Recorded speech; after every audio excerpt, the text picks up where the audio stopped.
வணக்கம் வணக்கம் வணக்கம் மனோபாலா. இன்னைக்கு மனோபாலா கிச்சன்ல என்ன பண்ணலாம் அப்படின்னா, நவராத்திரி முடிஞ்சு அந்த சுண்டல் சாப்பிட்டு எல்லாருக்கும் ஒரு மாதிரி வாயெல்லாம் நவ வெரைட்டியாக சுண்டல் கொடுக்கறது என்ன, கொலு வச்சு அந்த கொலுக்கான பாடல்கள் பாடுறது என்ன. இந்த 9 நாளும் பெண்களுக்கு அவ்வளோ பெரிய குஷி, ஆம்பளைக்கு வெறும் சுண்டல் சாப்பிட்றது மட்டும்தான் குஷி. அப்போ அந்த சுண்டலை நம்ம பண்ணாமல் இருந்தால் எப்படி? அதுவும் ஒரு கருப்பு கொண்டக்கடலை சுண்டல்னா எல்லாரும் எகிர்னு எகிருவாங்க. அந்த மாதிரி ரொம்ப நல்லா இருக்கும். சைட் டிஷ்னா எல்லா டிஷ்ஷுக்கும் அது சைட் டிஷ்ஷாக நல்லாயிருக்கும். புரியுதுங்களா? அதனால் இதுவும் பாருங்கள், ரொம்ப பேச்சுலருக்கான எளிமையான உணவு தான். என்னடா இது பேச்சுலர் பற்றியே பேசுகிறேன், இது பேச்சுலருக்கான சேனலான்னா இல்லைங்க. வீட்டில் இருக்கிற பொருளை வச்சு எளிமையான முறையில் சடக்குன்னு நம்ம சமையலை முடிக்கிறதுக்கு என்ன பண்ணணும், அதுக்கான முயற்சி தான் இது. சிறு முயற்சி. அதுக்கு தவிர இப்போதைக்கு ஆரம்பம் இதுதான் பண்ணியிருக்கேன். தவிர போக போக எனக்கு பாரம்பரிய உணவு வகைகள்லாம் செஞ்சு காட்டணும் அப்படிங்கிறது என்னுடைய எண்ணம். முதல்ல இந்த பண்டிகை காலங்களில் என்ன செய்வாங்களோ அதெல்லாம் செஞ்சு பார்க்கலாம் அப்படிங்கிற ஒரு எண்ணத்தில் தான் இன்னைக்கு கருப்பு கொண்டக்கடலை சுண்டல் எப்படி பண்ணுறதுன்னு பார்ப்போம். கருப்பு கொண்டக்கடலை என்ன இது முளை கட்டி இருக்குன்னு பார்த்தா, முதல் நாள் நைட்டே ஊற வச்சு அது முளை கட்டின வரைக்கும் காத்திருந்து அப்புறம் சுண்டல் செய்யலாம் அப்படிங்கிறது எண்ணம். ஏன்னா இதில் டபுள் த பவர் கிடைக்கும்னு சொல்கிறாங்க. உண்மையாக என்னன்னு தெரியல, ஆனால் புரோட்டீன் மிகுந்தது இந்த கருப்பு கொண்டக்கடலைக்கு. புரோட்டீனில் அவ்வளோ சத்து இருக்குது. அதனால் இது வெறுமனை சாப்பிட்டாலே, ஊற வச்சது வெறுமனை சாப்பிட்டாலே நல்லது. அதை ஊற வச்சு அதுக்கு பிறகு முளை கட்டி அதை வேக வச்சு ஒரு 3 விசில் கொடுத்து வேக வச்சுருக்கேன்.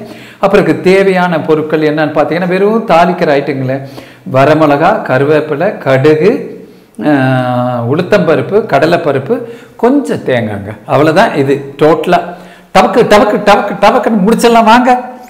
இப்போ அடுப்பை பற்ற வச்சுக்கலாம். கொஞ்சம் எண்ணெய் ஊற்றிக்கிறேன். ஓகேங்களா? அடுப்பு சூடாகட்டும். இதில் மிக முக்கியமாக என்னென்னா, இப்போ முத நாள் எப்படி புத்தம்புது விஷயங்கள்லாம் விஜயதசமி அன்னைக்கு, சரஸ்வதி பூஜை அன்னைக்கு நம்ம வீட்டில் இருக்க பாட புஸ்தகங்கள் அல்லது என்னென்ன கம்ப்யூட்டர்லாம் கூட சில பேர் இப்போ எடுத்து வச்சு அதுக்கு பூவெல்லாம் போடுறாங்க. அது மாதிரி பாட புஸ்தகங்கள்லாம் வைப்பாங்க. வீணை இருந்தால் வீணை வைப்பாங்க. எல்லாத்தையும் முத நாள் வச்சுட்டு மறுநாள் விஜயதசமி அன்னைக்கு ஆயுத பூஜைன்னு சொல்லுவாங்க. அதாவது எனக்கு விஜயதசமி அன்னைக்கு புத்தம்புது விஷயங்கள்லாம் பண்ணுறது, வண்டிகளுக்கெல்லாம் மாலை போட்டு மரியாதை பண்ணி அந்த வண்டிகளுக்கு சிறப்பு பண்ணுறது. அடுத்தது முக்கியமாக பார்த்திங்கன்னா, இன்றைக்கி மட்டும் தொழிலாளர்கள் இருக்காங்கள்ல, அதாவது வாகன ஓட்டுநர்கள், அவங்களுக்கெல்லாம் ஒரு தடவை அந்த வண்டி எடுத்து அப்படியே சுற்றிட்டு வீட்டில் கொண்டு வண்டி நிறுத்திட்டு அவங்களுக்கு லீவு கொடுத்துருங்க. அதான் நல்லது. அதுக்கு பிறகு பார்த்திங்கன்னா, நம்ம கிராமத்தில் பார்த்திங்கன்னா வண்டி கட்டிக்கிட்டு அப்படியே அழகாக சுற்றி கிராமம் ஃபுல்லாக சுற்றி ஜல் சுற்றி வர்றது அவ்வளோ நல்லாயிருக்கும். அது பார்க்குறதுக்கே ரொம்ப நல்லாயிருக்கும். வண்டி மாடை கொண்டு அன்றைக்கி இளப்பாறை விட்டுருவாங்க. அதுதான் முக்கியமான விஷயம். அண்ட் கிராமத்தில் விஜயதசமி, இது ஆயுத பூஜை, எல்லாம் ஏறு கலப்பை எல்லாத்துக்கும் கொண்டாடுறது ரொம்ப சிறப்பான விஷயம். எண்ணெய் சூடாயிருச்சு. இதில் நான் கொஞ்சம் கடுகு போட்டுக்கிறேங்க.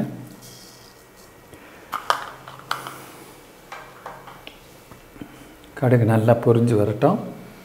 எங்கள் ஊர்லெலாம் டென்ட்டு கொட்டாகையில் நிஜமாக பார்க்க போனேன். அந்த ப்ரொஜெக்டர் எல்லாத்துக்கும் சந்தன குங்குமம்லாம் வச்சு எல்லாமே வச்சுக்க, நிலப்படி பூஜையெல்லாம் எல்லார் வீட்லேயும் பண்ணுவாங்க. இப்படி நிறையா விஷயம்.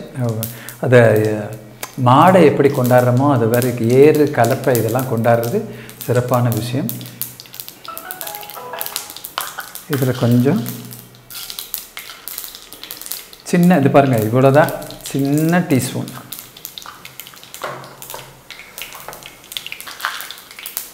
கடலைப்பருப்பு,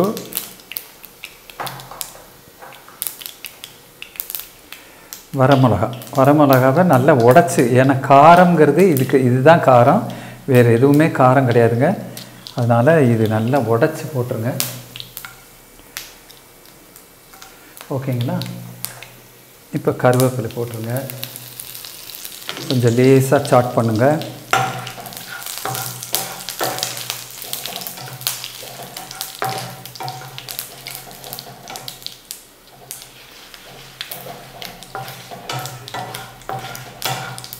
அவ்வளோங்க செவந்துருச்சு. இப்போ நம்ம இந்த கொண்டக்கடலையே போட்டுடலாம்.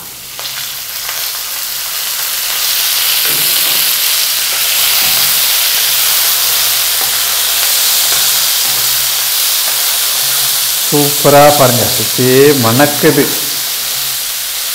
நல்ல ஒரு அருமையான ஸ்ட்ராங்கான டீ வச்சுக்கிட்டு, இது கொஞ்சம் சின்ன கப்பில் வச்சுக்கிட்டு கொஞ்சமாக நம்ம இது பண்ணால் கூட ரொம்ப நல்லாயிருக்கும். ரெண்டுத்துக்கும் காம்பினேஷன் அவ்வளோ இருக்குது. எப்படி பட்டர் பிஸ்கட்டுக்கும் டீக்கும் ஒரு காம்பினேஷன் இருக்குது பாருங்கள், அதே மாதிரி காம்பினேஷன் இதுலேயே இருக்குது. வேறு ஒன்றும் இல்லைங்க, ஏற்கனவே வந்ததுனால அவ்வளோதாங்க டோட்டலாக.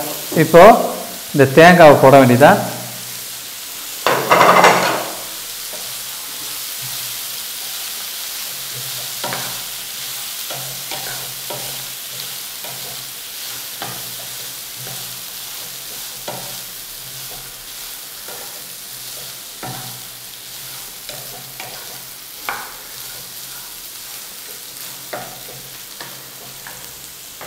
சுவையான சுண்டல் ரெடிங்க. நல்ல சைட் டிஷ்ஷாக வச்சுக்கிட்டு சாப்பிட்லாம், மெயின் டிஷ்ஷாகவே சாப்பிட்லாம். நல்லா இந்த பக்கம் ஒரு டீ, இந்த பக்கம் ஒரு ஸ்பூனு சுண்டல் வச்சுக்கிட்டு சாப்பிடும்போது அவ்வளோ நல்லாயிருக்கும். ஏன்னா இந்த பீச்சிலெல்லாம் இந்த சுண்டலுக்கு ஏன் இவ்வளோ ஃபேமஸ் வந்ததுன்னு ரொம்ப நாளாக கருத்தாக இருந்தேன். என்ன திரும்பவும் இந்த சுண்டலை மட்டும் வைக்கிறாங்க, இல்லை தேங்காய் மாங்காய் பட்டாணி சுண்டல்னு விற்பாங்க. அந்த சுண்டலுக்கு ஏன் இவ்வளோ மவுசுன்னு பார்த்தீங்கன்னா அதோட டேஸ்ட்டு தவிர ப்ரோட்டீன் எல்லாம் சேர்ந்ததுனால கொஞ்சம் லேசான பசியாக இருந்தாலும் கொஞ்சம் சாப்பிட்டா போதும், ரொம்ப அழகாக இருக்கும். கண்டிப்பாக ரசித்து ருசித்து சாப்பிட்டு பாருங்கள். உங்கள் கமெண்ட்ஸில் கீழே எழுதுங்க. கீழே எழுதினேன்னா அதுக்கேற்ற மாதிரி அடுத்த டிஷ்ஷு நான் பண்ணி காட்டுறேன். மீண்டும் அருமையான இன்னொரு டிஷ்ஷோட அடுத்த வாரம் சந்திப்போம். நன்றி, வணக்கம், தேங்க்யூ.